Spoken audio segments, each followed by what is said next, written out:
Oh, moi. Nyt kerron tarinan, antakaa vaikka lastenne kuunnella tämä tarina. Tämä on opettavainen. Olipa kerran kaunis poika. Hän oli hyvin kaunis ja kaikki tykkäsivät hänestä. Varsinkin minä tykkäsin hänestä. Niin, ja eräänä päivänä tuli oli juhlat. Ja Jee! niin, ja tämä kaunis poika tapasi ruman tytön, mutta silti tämä kaunis poika piti hänestä ja hän oivalsi sen. Hän oli ihmeissään.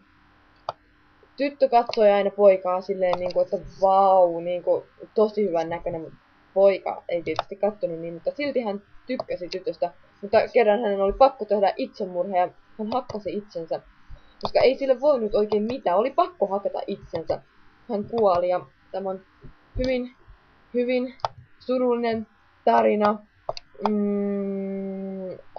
Harmi. Hetki. Minä ainakin itken ja minulla tulee paljon kyyneleitä, kun kuuntelen tätä tarinaa. Kommentoikaa ihmeessä ja kiitos kun kuuntelitte.